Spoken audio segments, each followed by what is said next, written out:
Welcome to Songs from the Sticks. I'm Lisa. And I'm Naomi. Join us as we sit down with indie Canadian musicians to discuss things like the importance of community, small town music scenes, and creative sustainability. We were never in it for the fame. Won't be the next big thing or a household name. In a small pond, couple big fish, just wanna hear songs from the sticks. Yes. We're ready. We're ready. We're good. All right. Iyan, hi. Iyan! We're Folky Strum Strum. diving right in. We're doing it. Be awkward. Hey, start by telling us where you're from. Who the heck are you? Where'd you come from? Originally. I came from a little town called, well, not at the town, but close to the town called Davidson, Saskatchewan.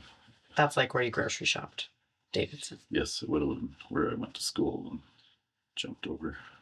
Like how many people are we talking? Oh, you're talking family? No. Like the town of in the Davidson. town? Small? Yeah.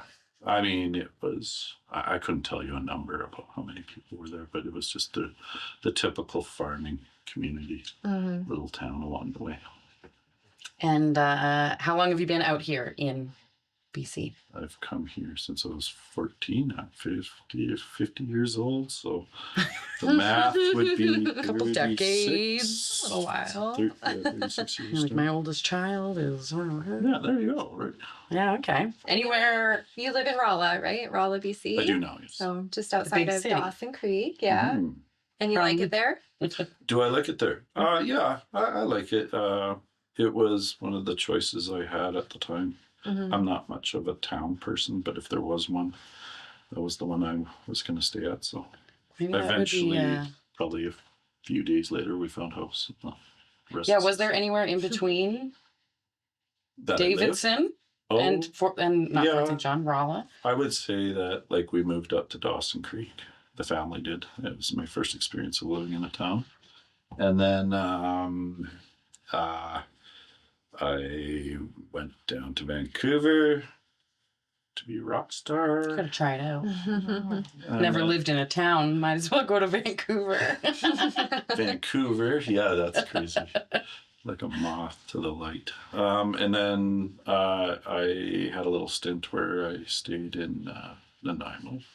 So did a little bit of island life for a bit there, and then eventually headed back up this way again. So always, I would say this is home. Always come back here. Just can't get away. Can't get away. Yeah. Nobody gets away. Nobody gets out alive. I think there's an illusion when you leave anyway, that you're getting away, but you don't get away with. You just find another place that has the same. Sounds like a Folky Strum Strum song. Pros and Get cons away. to anywhere that you live. So Probably has been many times. Yeah. And where were you living when you started performing? Would have been in Dawson Creek, yeah. Oh yeah. Dawson Creek, I mean, my dad played instruments, and the funny thing about it is my sisters used to get taught piano. They don't play anymore. But I remember picking it up and it not being familiar to me, but there was always this thing that you wanted to play Grandpa's fiddle or play the guitar. And, you know, I would have to say, yeah, it was probably when I was 14 when it actually kind of... When you moved to Dawson, you're a teen. Yeah. Townie. Now you're a townie. Yeah, I was a townie. I needed something to do. There was no stubble to jump over. And what kind of like local scene was there at the time? Like where would you perform when you started? Oh, that's just it. It was a lonely affair. And it wasn't something, I don't know, some people do things differently, but some people are naturally able to get in front of people and play. But it wasn't something that I was, of course, it was those things that you would watch MTV and there'd be rock stars with wind blowing through their hair. And there was this dream they had, right? And so a lot of it was just a lonely affair. I started playing in what was a cover band. We didn't have a name or nothing. We were just a bunch of guys. That was the name. Just a bunch of guys. Just a bunch of guys that played songs we thought we liked. And then, but right away I started writing. And it was the guy that was the guitar player too in that band that I showed him some songs. And after that, he was like, well, screw this, what we're doing. Let's start a band. We'll play what you're writing. And so then there was this thing about now we need to find other people to play with. So that was another journey. Mm-hmm. Yeah. So then, like, when you created a band, started performing original music, you would have been like playing in a bar? You would have been... What was that bar that burnt down in Dawson Creek? Did you play there? We actually didn't play there. We played at a place called the Windsor. And that was, but like the first place I ever played, was in Chaga Hall. Okay. And which is in funny. Dawson. Yes, which is funny because my son, that was the first place he's ever played was this year. So, and I hadn't been there since. I don't remember. What is this hall? It's a big performance hall that used to be where people from Dawson Creek used to go for performances. Like the cultural center here, like a theater? Yeah, exactly that. Except it's in the high school. Okay. Oh, okay. Attached to the high Interesting. school. Yeah. Never been there. Yeah. So it was my first experience. I just remember having long hair and making sure it was in front of my eyes so I didn't see anybody. So another thing you and your children have in common. Yes. They're taking after their Probably, yes. I don't keep them from, I don't cut their hair. No. It's up to them. Personally, no. No.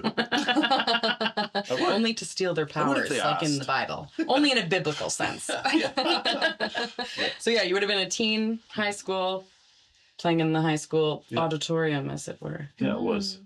And then the next time was in Vegas. Yeah. Got $50 drink. And you were hooked. Your hair was blowing in a fan. Yeah, that's how this mess happened. So when did this mess begin for you? The music career? No, just kidding. Yeah. Okay, so you live in Rolla now, and why?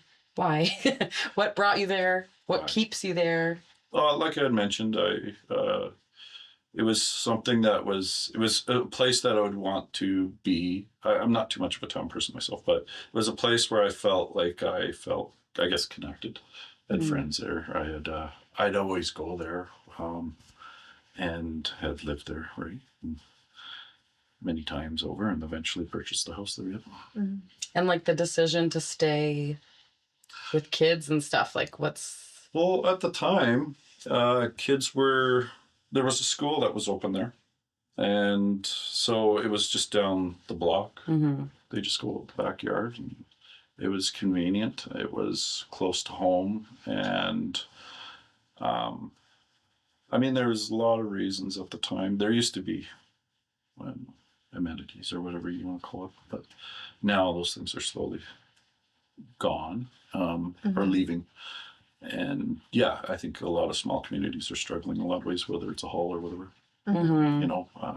especially times like this. So yeah, you really get to find out about community. And again, back to that old analogy about holding onto a record player, we gotta get together. Well, we're, we don't, community's different now. It's more, some people feel connected, whether they're on Facebook or chat or whatever. And a lot of things that we thought was the way things should be are different now. So I know, you and your partner Jen have been doing some pretty great work getting funding and trying I'm not going to take any of that credit. Jen has it.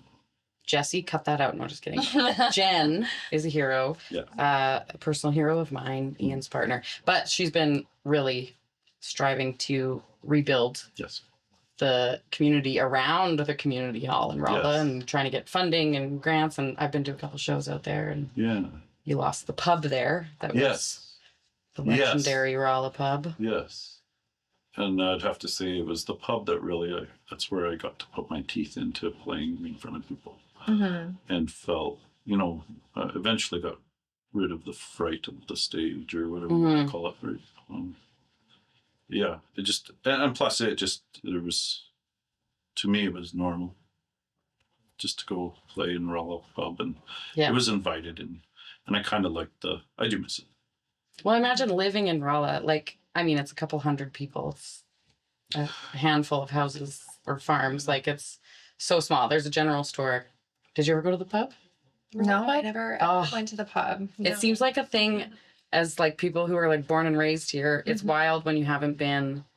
But I mean, I felt that way about like Liard Hot Springs. I didn't go until I was like 22. I was like, it's not that it's close, but I feel like if you live in Rolla, the Rolla pub must have felt like an extension of your living room. Yes. You know, like it's just right there. It's cozy. It's full of.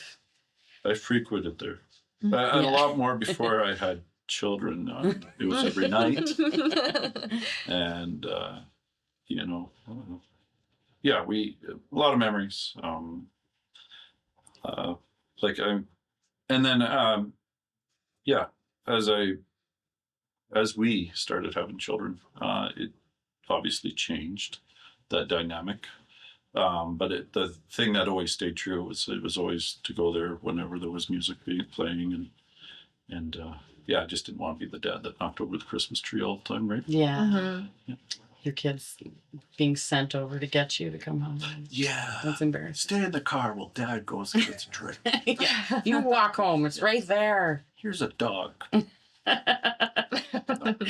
I'm curious if there's like a similarity. I mean, obviously there's much more rolling hills in the Peace Country than Saskatchewan, but there must be some similarity to living in such a small farming community, whether it's northern BC or Saskatchewan. Like, do you think that was part of it? That's a very good question. Yeah, and that's exactly what it was. Yeah. I mean, when we moved up here, I felt like it was kind of weird. Like my sister was, I believe, in Melfort, and my brother was in Rocky Mountain House, and they were setting up their wings. And then Mom and Dad were like, "Well, we're going up to Dawson Creek." We just felt like we were the Clampets, all getting a Dodge Colt and pack up our stuff and move up to Dawson Creek. And I do have to say, I was I remember the whole thing coming up here and all the trees and stuff. And then after a while, I was like, wait a minute, where are we going, right? Where is this place? And then it's funny, you know that hill you crest when you're coming out of Pouce or outside of Pouce Coupe going to Grand Prairie? Yeah. And at nighttime, we had ended up there in the evening. And I remember seeing the lights of Pouce. And then there was the lights of Dawson Creek. I thought, holy, this place is so big. Like you're saying. What am I going to glowing? And yeah. And then, of course, you go through a town, go through another one. But at the same time, it was big for me. To me, that was big. I remember walking downtown and feeling lost. Yeah. There's no landmarks. Things. Yeah. But you're right. It was a farming community. And so it wasn't that hard of a transition. Yeah. You know, the Grand Prairie. It's a very interesting thing. Yeah. I mean, the Peace Country compared to Saskatchewan landscape-wise. It's a big... Yeah, but we could head east and, Spirit River and areas like that. And it does get a little prairie. Yeah, there's kind of, that big sky feeling is very similar up here. And of course there was a similarity to it. But you're right. Yeah, it was hills, rolling hills. We actually kind of lived in a place which was called the Swan Hills, just north of Davidson. And so there was kind of rolling hills there too, but I mean, I know what Manitoba has a place called On a Knoll because it's the only ski hill in Manitoba. Yeah. And it is a knoll. It's just a bump. Just a blip. Well, I used to ski in a place called Blackstrap. And it was cross country. No, I'm just kidding. Well, if you drive to Saskatoon from Davidson, that's right. You'll see this little pimple out in the middle of the prairies. That's a ski hill. It was a ski hill, and it hooks up with a river, so it gives it a little bit more to ski on. But apparently, it was a garbage pile that they put their garbage on. And they found a useful way to get rid of their garbage and have fun. Dump heap. Tumble down that hill a few times. That's hilarious. It was fun. I think you can work all this into new merch. Maybe you need shirts that say like "not a townie" or like. Yeah. No, good idea. Maybe you need a shirt that I says should get "county." a picture of Blackstrap. It was called. That's a good idea. I think you should exploit your Saskatchewanian roots. I think I have enough. Come with me, Mary, the setting sun will all fade away.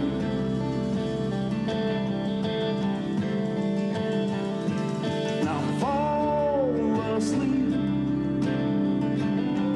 in the backseat. Radiators turned off, it'll all fade away. Yeah.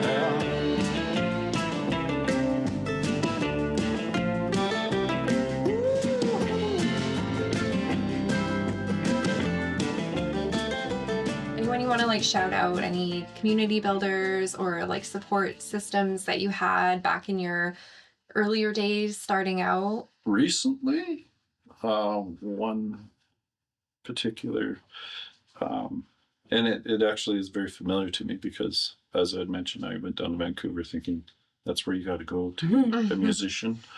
You find out otherwise. It was Macwood Productions. I'm really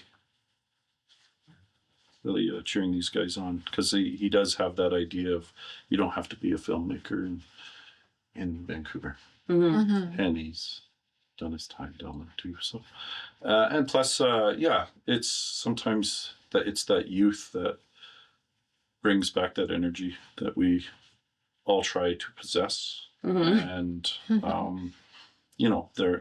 it's cool to see somebody coming or out of the community that's moving and shaking and trying to get people involved in some of the movies in Dawson Creek. Well, Yeah. I mean, but I mean, there's something, the downtown of Dawson Creek at Christmas time when they string up. I'm like, this is a Hallmark movie. I love Dawson Creek. The Mile Zero downtown. I get it's my so truck cute. serviced in Dawson Creek always, And live it's your an best excuse life. to like spend an entire day in Dawson Creek. I love it. Okay, that answer to that question is kind of the backwards of what we usually ask, just like as an elder.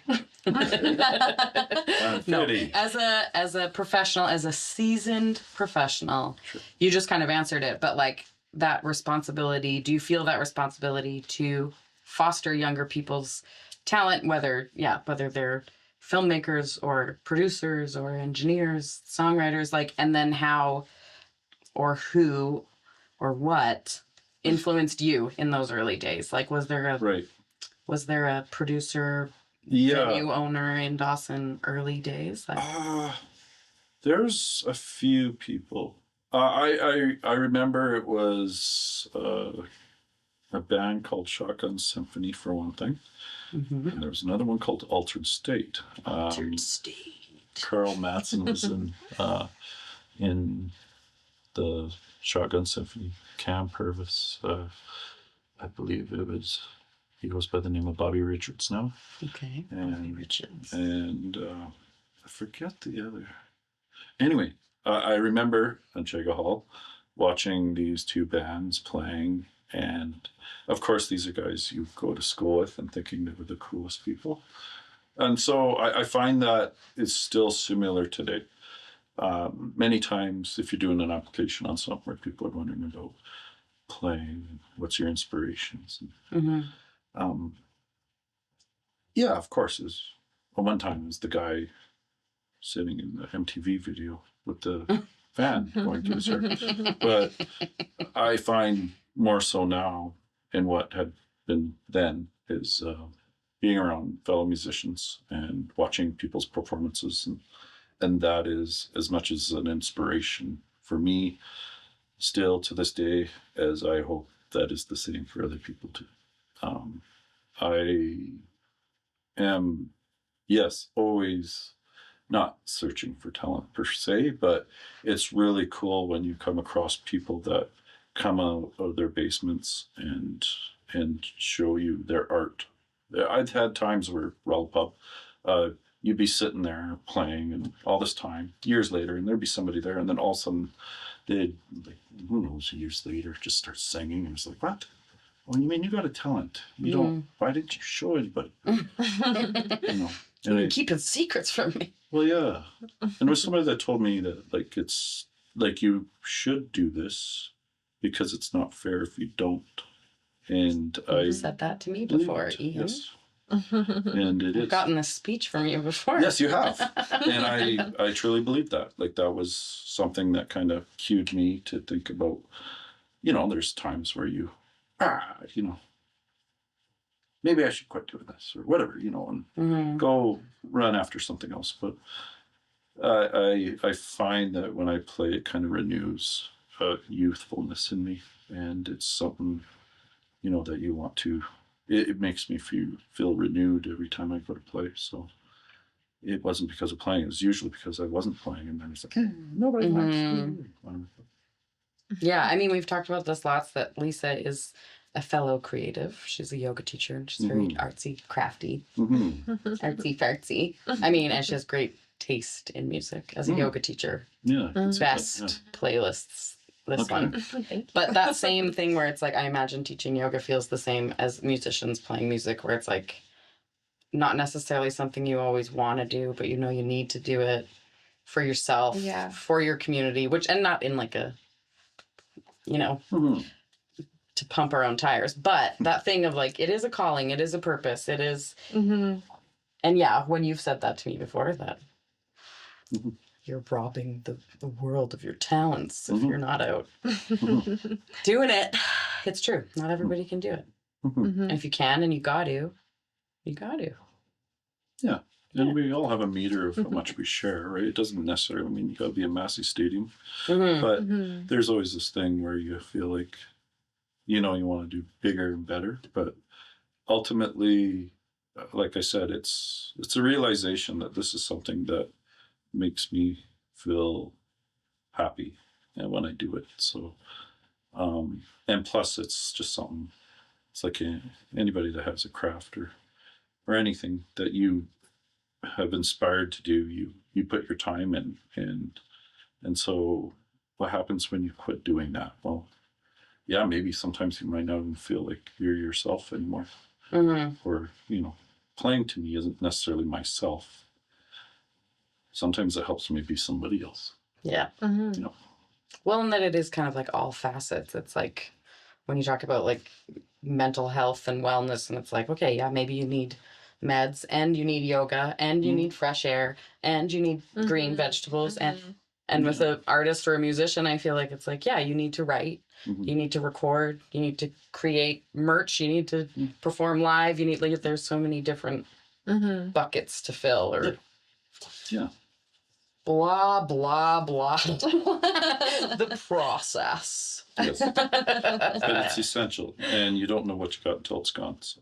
And when you don't have it, it was actually, there was one year I didn't, and Jen had taken me to Horsefly, to the festival there. And there's this thing, and it's kind of, I don't know, some people might feel selfish, but I have a really hard time being around it if I'm not doing it. You know, and I should be able to just sit there and appreciate it, but I got this curse now. I think anybody's like that, though. I would like, how is it going to a yoga class? That you're not like, to just like would you just drop into somebody else's yoga class? Random teachers at any given town, like, it would be so hard. It would be a little tricky. It is a little tricky. Yeah, it is. And I think I see that like with the more sound, like live sound mixing that we've done, the harder it is for me to sit at shows where, or even just like people at a wedding giving a speech and they're holding a microphone out here and it's feeding that. It's like, but I think it's like, you know how the sausage is made, and then like the jealousy or the like, oh, I wanna, it inspires. I actually don't like think, get off that stage. To me, it inspires me to want to be part of it, right? So and I think for the community part of it, it's like very rarely have I been to a festival that I wasn't playing at, partially because I'm poor, but you know, and it's like I want the backstage pass, I want the artist pass. I want to go have the green room experience. Yeah. And that cool person on stage that's so inspiring right now. I want them to know I do that too, and we could be friends maybe. Like yeah, exactly. Like I feel the same way. Yeah. I'll be sitting there watching a show. It's like, oh God, I want to talk to that guy, but oh no, there's a gate. I don't have that special. Then you just go up and like, cool pedals, man. That's a nice amp you're running or whatever. Yeah. How'd you do that? Now you've gone electric. I know you're one of those guys now. No. I always was. Nerd. It just never. There's this thing. Yeah. I got a job now and I can afford it. Yeah. Well, fulfill all your I always did tech dreams. Always did want to, but play electric and giver. But it was actually playing. I think I was at Rolla Pub where there was somebody that came to me and. Usually it's just transferring songs from electric to an acoustic, and then people saying they like that better. And what I realized is what it did was it opened up, put it this way. Sometimes you'd be sitting there playing and somebody would sit there, maybe older, and say, that's too loud. And so it gave you an opportunity to play for different ages, is what I found. Because I'm not saying you have kids you can't listen to people rocking on guitars, but all it was just transcribing it over to an acoustic, and realized it opened up my audience. Well, and I imagine it changes the writing too. Like It does. I'm trying to learn power chords, power chords right now. Yeah, power chords. And I have to use the children's electric guitar because my fingers are wimps and the frets are smaller. But even that, I'm like, maybe I could play after dark at a festival because I'm only ever booked at 1 p.m. on a Sunday.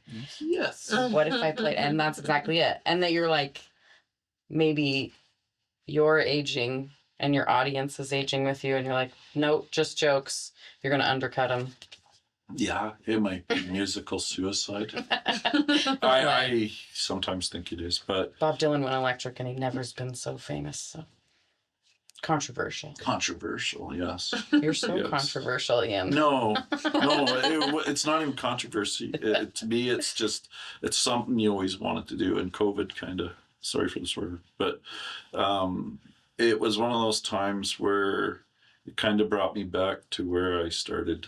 And that was being by myself and playing songs and, going down a wormhole and buying this amp I never had or whatever, something I always wanted. And, it just kind of brought me back to a place where I started. And that was actually a very lonely endeavor when I was writing. It still is. Yeah.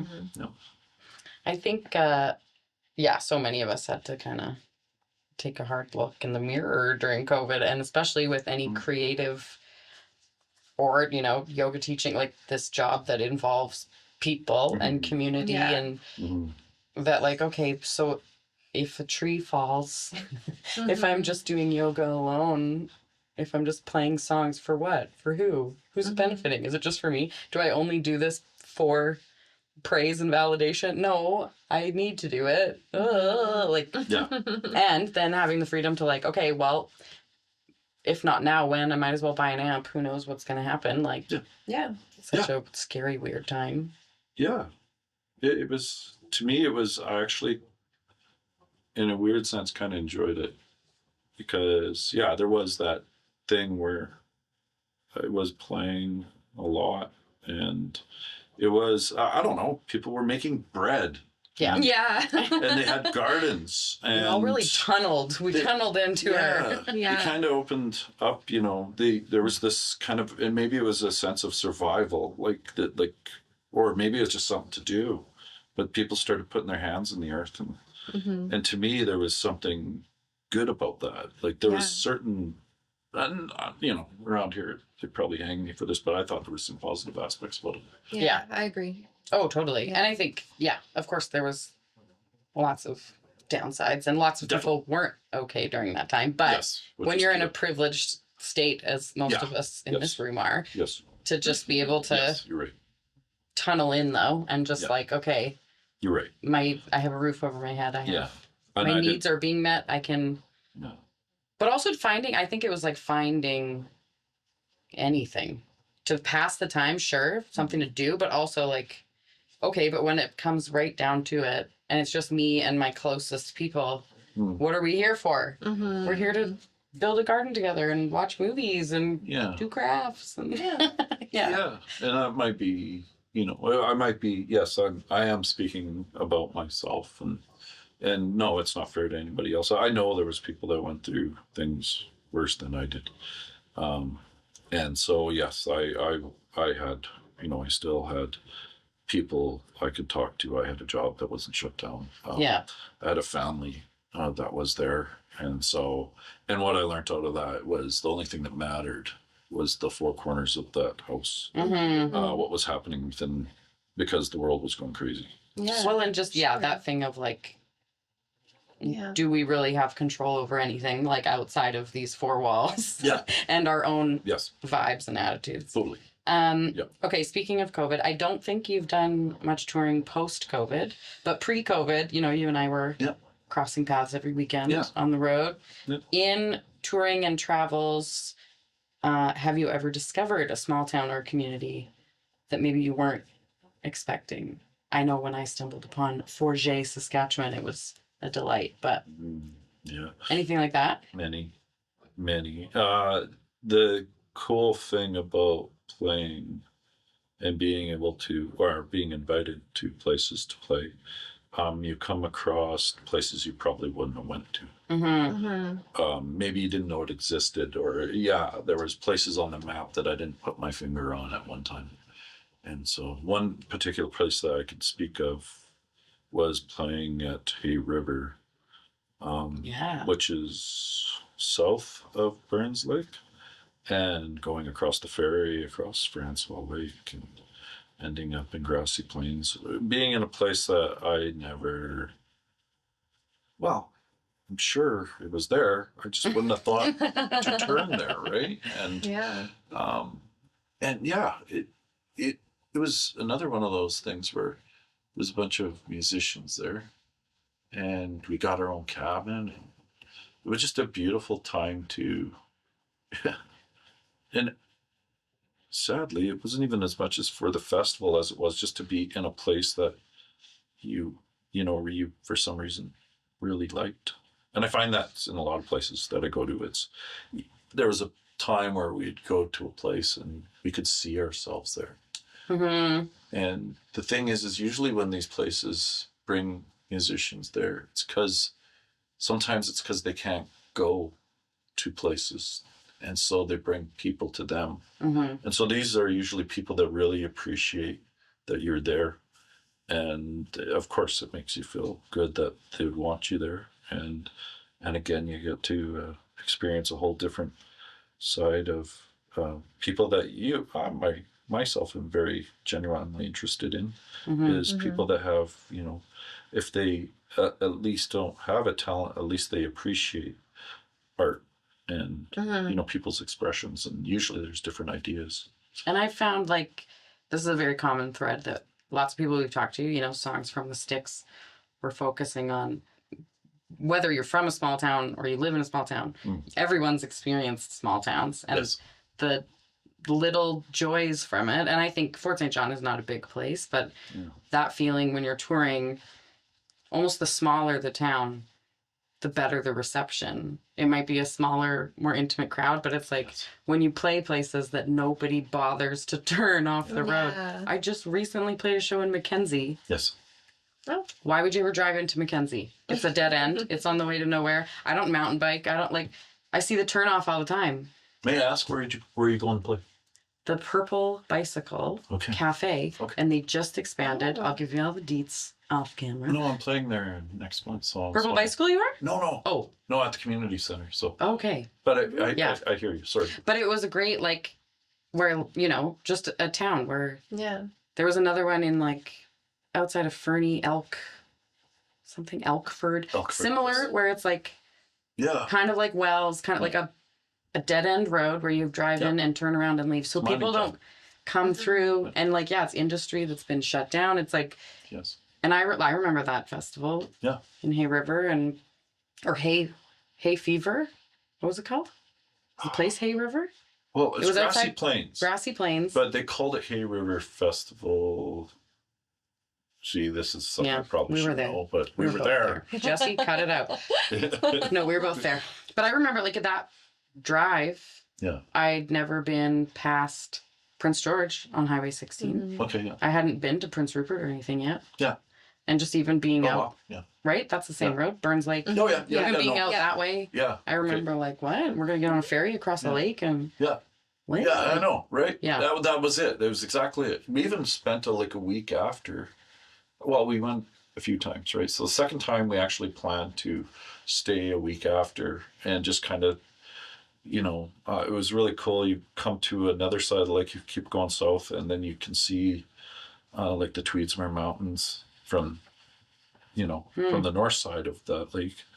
And it was kind of awe-inspiring. Yeah. Yeah. And just that area, like you go by houses that they have their own little lake. It was like, wow, that's I want to live here. Right? What is this, Ontario? Yeah, kind of, right? Yeah, exactly, right?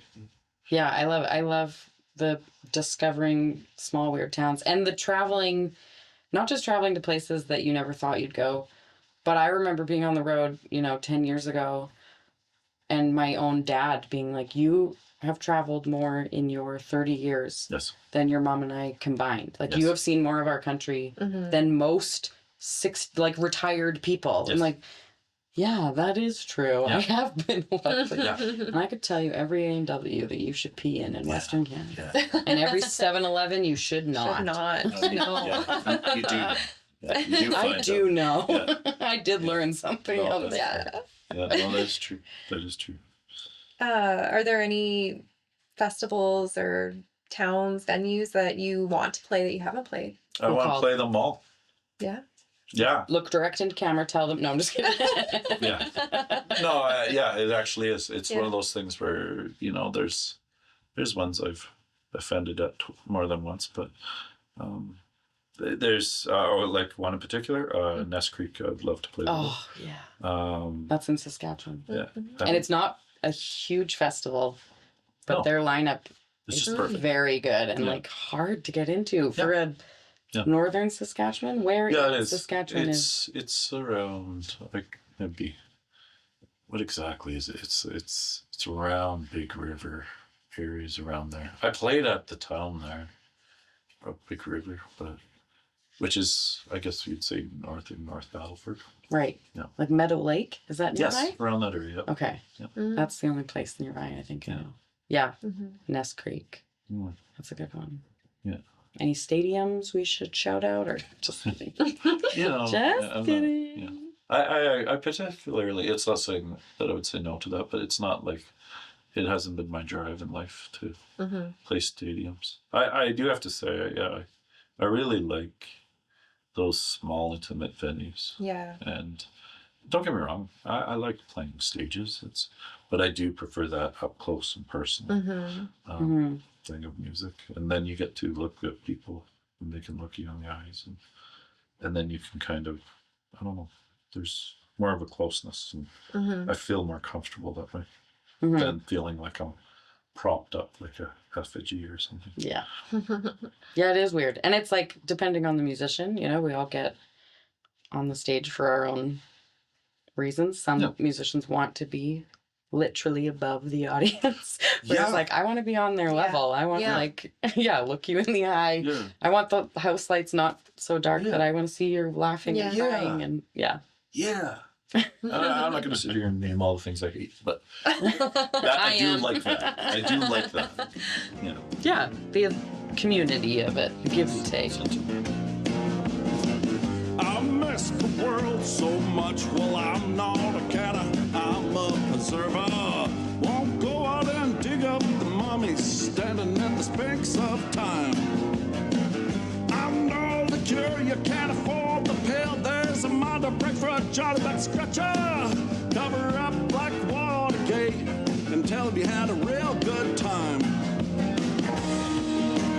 Take a look around. Everybody's doing the time.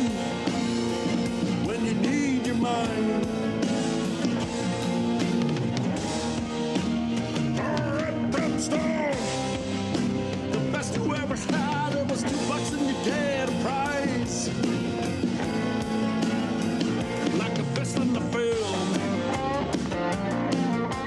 You did mention that you are so lucky to have a job. And but you also have a very substantial creative life. You just released a new record. I listened to it on the airplane last weekend.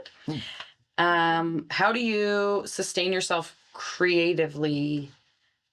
You know, it's not your full-time gig, but like, I mean, we've kind of talked about it. Yeah. Coming to grips with the How need. do you balance like paying your bills and living life, being somebody's and then dad also and being husband family and Well, yeah, I guess I have to say that I've been, fortunate to be able to have a job,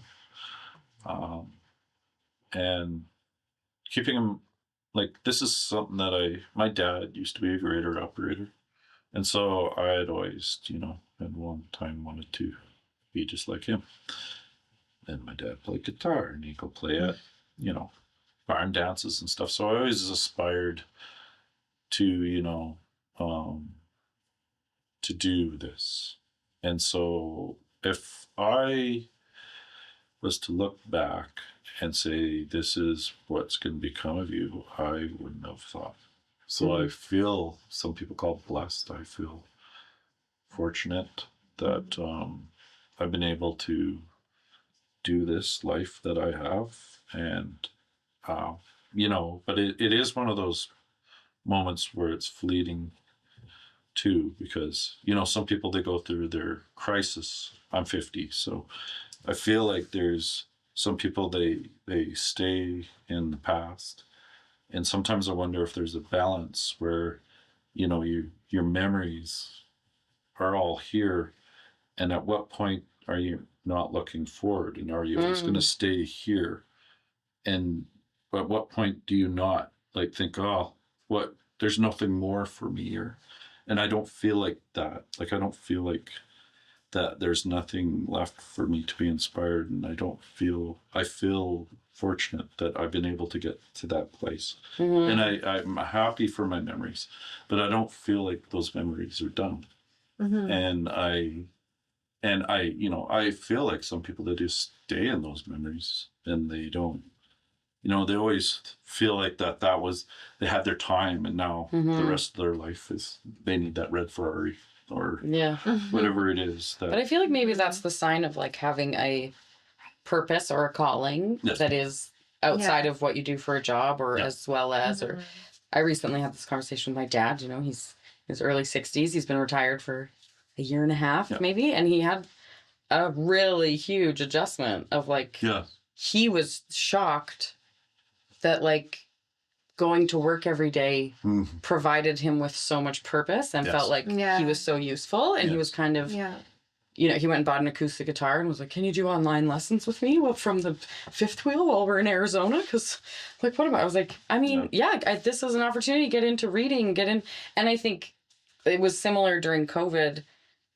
If you didn't really have those kind of hobbies or creative outlets or, those people, I feel like really struggled because they didn't know what to do if they weren't going to work. And I think you're saying yes, you have a family and you have a job, but you have so many other things always to look forward to be inspired by. Yeah. And I imagine now, you and Jen are almost empty nested, and then everything's going to change again.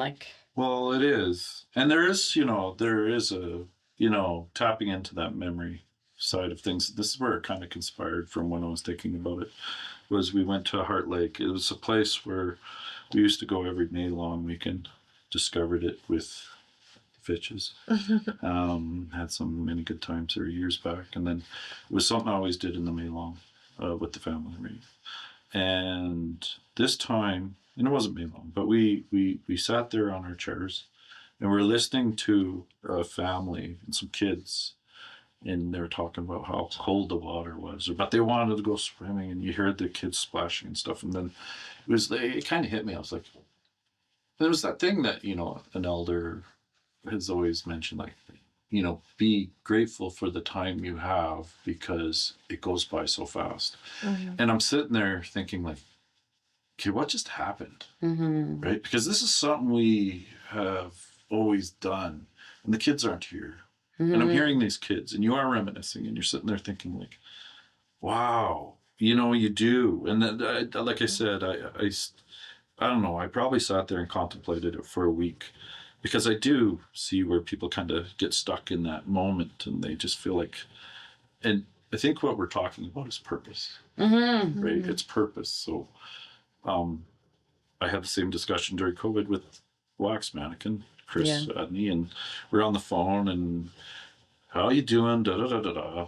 And I was like, well, you know, I got my job, so you know, I got my kids, got my I clothes. can pretend everything's fine. You know, and no, you know, I convinced myself, I guess. I could easily have went down that hole, but it was just, I felt, again, fortunate, and that I had, you know, and he had talked about, it was, you know, we all have food to eat. We all are lucky enough to have something to live, but sometimes the main thing that's really important that keeps us alive is purpose, right? So, and, you know, it was a aha moment to me too, because, you know, yeah, you're right. You're sitting there trying to repress this feeling to go out and play, but you couldn't, and trying to find different ways to do it.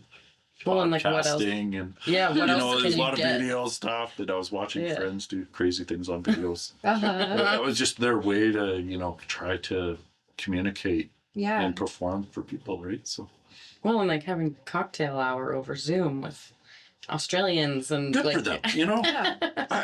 I'm so happy that people were able to, you know, reach out still. You know, I actually remember I really loved the Tallest Man on Earth, and Yeah, awesome. he during COVID played the entirety of the Wild Hunt album. I think that's what it's called. On YouTube live, and it was amazing. Must have been amazing. It was amazing. Like, Yeah, I think have actually fun. one of Ryan and I's like favorite holidays that we ever had, it was New Year's, like the first year of COVID in 2020. So it had been a whole year pretty much of COVID. And Begonia was releasing an album, so we bought tickets to go online, and we like cranked it, and we might have had some hallucinogens in our system. I don't know. And we like had a dance party in the living room, and like I had a birthday party on Facebook Live. Oh yeah, crazy times. So weird. Yeah. So weird. Yeah, wow. I forgot, but you're right. Yeah. Okay, I did mention that you just released an album, and this, you know, this podcast is evergreen. We're not dropping dates here or anything. But what other stuff do you attempt to sell as far as merch? Where can people find your music to buy it online, to listen to it? What's the I'm running into this thing where it's kind of like maybe I'm old and I'm not with hip jive with the times. Not when you say that. Yeah. Not when you say jive. Exactly, right? That's even before me. But so I bought CDs, and then you know, you're realizing that people don't have, you know, CD players in their car anymore. There's these moments that you know, you need to learn how to diversify. You know, CDs are going to be back any second. It's going to be nostalgia. Right, Yeah. 90s, you know, 40 years from grunge. now, maybe. Like the record is Collectibles. LPs. Yeah. You know, so I didn't put a lot of thought into it at first, and now I'm realizing, okay, wait a minute, because you get that person like, well, you know, I don't have a CD player in my car. It's like, oh, okay, well. You say it makes a great coaster. Do you support me or not? Yeah. Just buy it. Buy it for the artwork. Who did the artwork? Amy Goddard has always done the artwork on the artwork for this record. all our records except for the first one. Yeah. Which is just a photo. Well, I listened to it on Apple Music, so yes. Enjoy your 0.004 cents in 2 years when you get it. That's right. Spotify, YouTube. Of course, I have people requesting. Just the other day, it was Bandcamp. Thank you. Yeah. There's so many different medias that I probably should look into. Yeah. But then it's that whole pay to play situation. It's I don't know, and that's just it. I usually, that's actually why I got Spotify. It's because somebody, hey, you got it on Spotify, so you go and it's Spotify, right? Because you do want people to hear it. If they request it, then you do want to. Well, and that's where we're at. That people use it. Yeah. Do you want it to be accessible to everyone? Yeah. Or, Yeah. and do you want to save $25 a year? I don't know. It's like, I obviously ain't looking to get rich on playing music.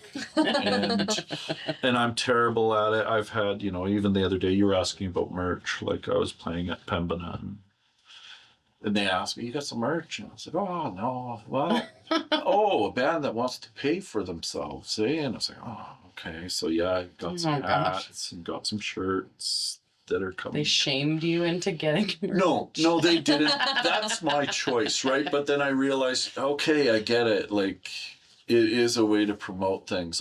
I'm not good at it. Well, and I think because playing now, music there. yeah, because now people don't physically walk away with your music. Yeah. Ryan had to, I was just embroidering sweaters with like cute lyrics. Awesome. And then Ryan's like, but shouldn't it say your name somewhere on the clothing? I was like, yeah. Probably. Okay, so then I had the little tags made. Yeah. But okay, so people logos. can find you on the Marketing. internet. Folky Strum Strum Yes. is what you .com. Yeah. Okay. We'll have all the things that you might need or want. I don't have necessarily a way to give people CDs. I would suggest and ask that you come to a show and not have CDs presented there. Of course, if you really, really need it, I will send you a copy via the. They're You're off strike really now, selling it. right? Yeah, no, I'm terrible. If you Like, insist on having a physical copy, I will don't have it send set up, so of course I'll do whatever it takes for somebody to have a hold of something if they want it. Yeah. If you have a car older than whatever, Yeah. 2018. Yeah. Something like that. I know, it's wild. It is crazy. I don't have a way to play a CD. No, not me in my neither. computer, No. not in my car, not in my house. I have a record player. I have Bluetooth speakers. I don't have a CD. Well, one player. of our vehicles is a 2012, so we can play CDs in there. But And I That's never it. thought about it. yeah. I just didn't think about it because I got I'm 2016. sure Amy's and really glad. Yeah. Her artwork is. I think that that's just it too. A lot of it is because it's a piece, and I know it's more than just the CD itself. And plus, yes, Amy, the bass player, Amy Gothard, is an amazing artist, and so I have been told, not by her in particular, but that a CD or any kind of whatever you use is art. So you should have art Yeah.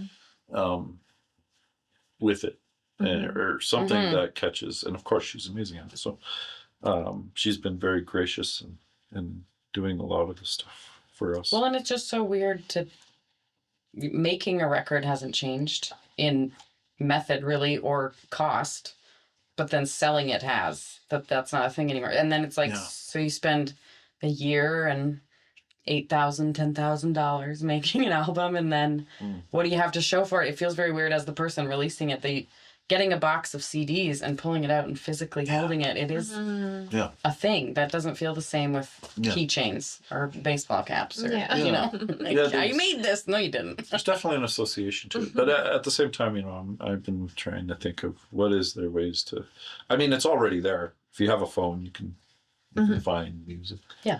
And that's just the reality of it. It's not something that's going to make you money, and I think it's I have worked and I have paid for what I've done. I always look at it as no different than somebody that rides a motorbike or a skidoo or whatever.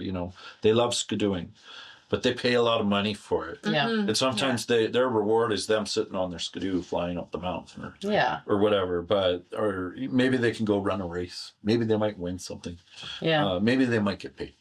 But probably not. Yeah. And Funny thing, it's we're not in it to get paid. We've talked a lot about like the calling and the purpose, and you got to do it. But that's where it's like, yes, you're investing your own time and money into it. But when it's benefiting other people, when other people get to hear your music and feel something, they should pay for it. I'm just kidding. I'll just right down the barrel. And I've had to have that conversation at one time too. It was even about playing for free, and it was actually a friend of mine, Ken, that was playing with us, and I kind of had that attitude, oh, whatever, you know. And of course, he was at the time a touring musician. He's like, Ian, it's not fair if you go and do things for free. What about people like us that depend on?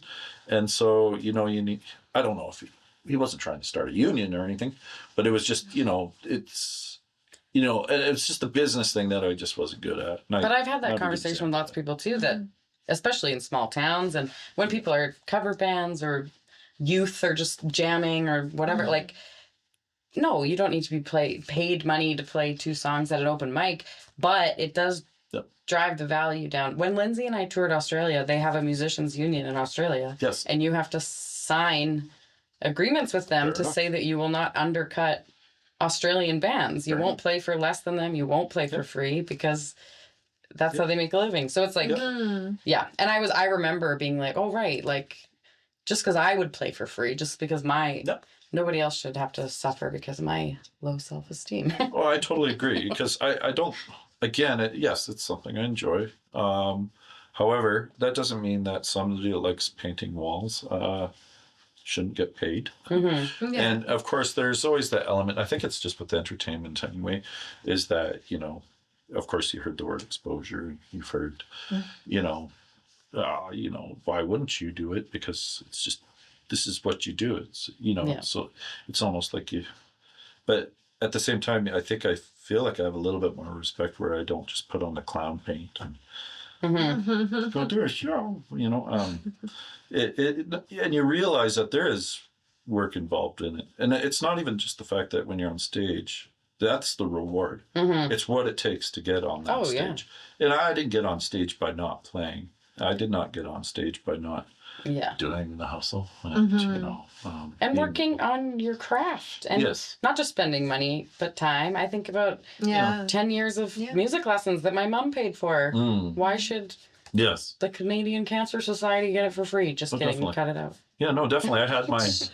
You know, I put my time into it. And so, it was enjoyable. It was something that, it was nice to be able to get out and play and be able to be around some really amazing people. Like, I'm very honored to be able to. I think that wall painting is a good analogy, because it's like, oh, well, I'm going to feel so much better if you paint this wall this sunny yellow for me. And you're going to you like painting walls. That's your job. You like it. So you'll do it for me for free. And then I'll feel good looking at it. It's like, no, that's it. If you're going to listen to my music, if you're going to use music in a yoga class, if you're, you know, like, you're using it for what? And how much is it worth to you? Like, it's a trade, but it isn't.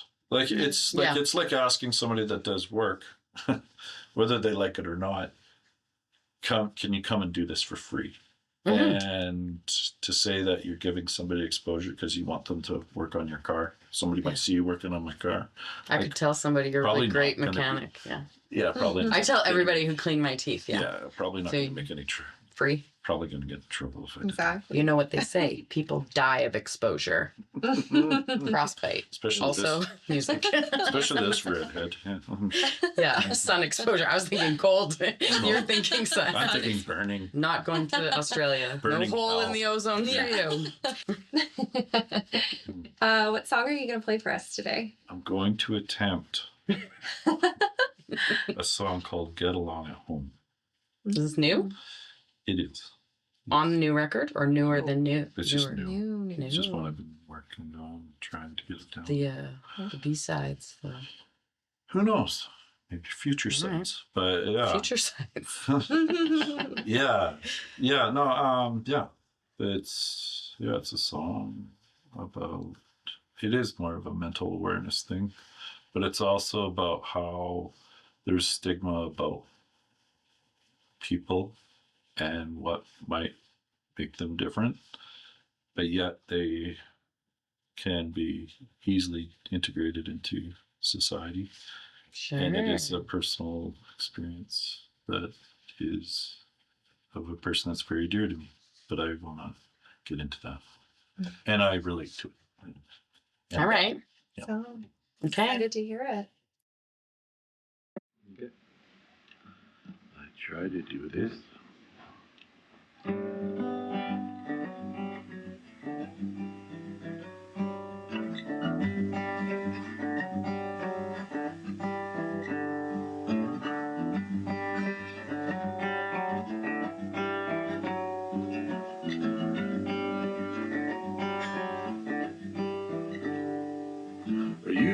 talking to Elvis.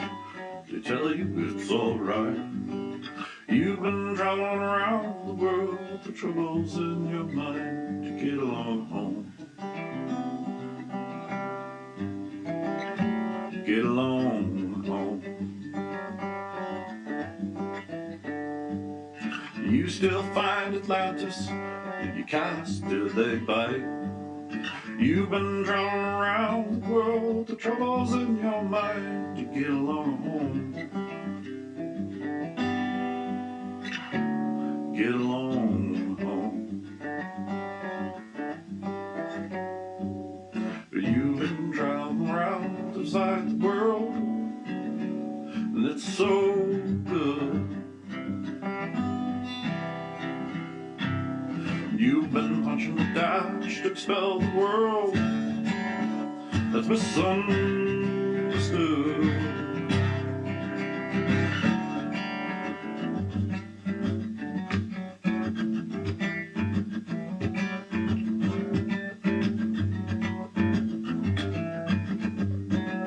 You still sing Merrill? Did he tell you the mama tried? You've been traveling around the world, the troubles in your mind to get along home. To get along home. You still fight Atlantis when you cast until they bite. You've been traveling around the world with the troubles that you find and you get along home. Get along home. You've been traveling around the world, and I'm so good.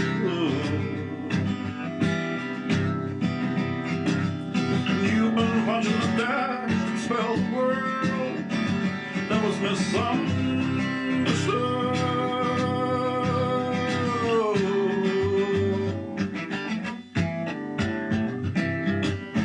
Get along home. Get along home. Get along home.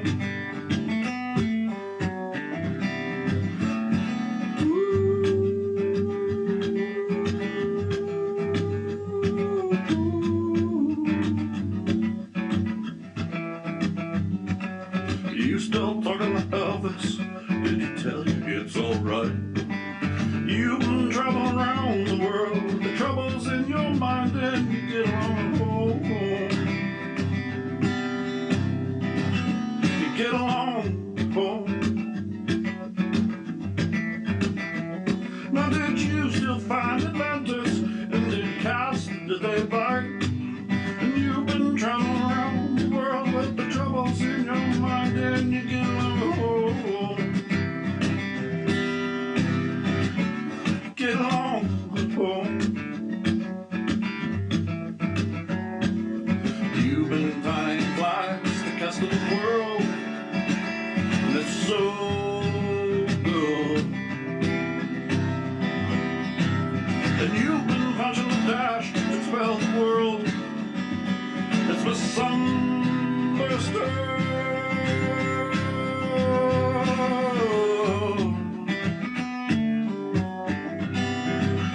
Get along home. Get along home. Get along home.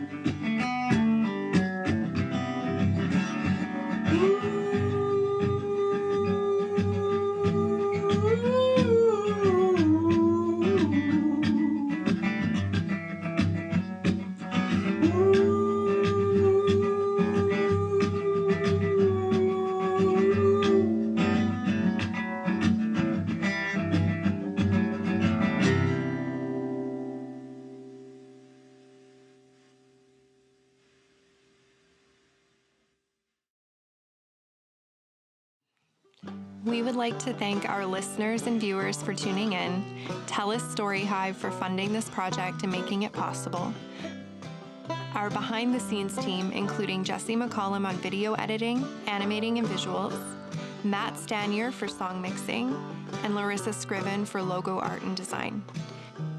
Additional thanks go to Oho Storyworks and Bruised Orange Productions. We are grateful always to be working, living, and creating in Treaty 8 territory on the traditional lands of the Daneza.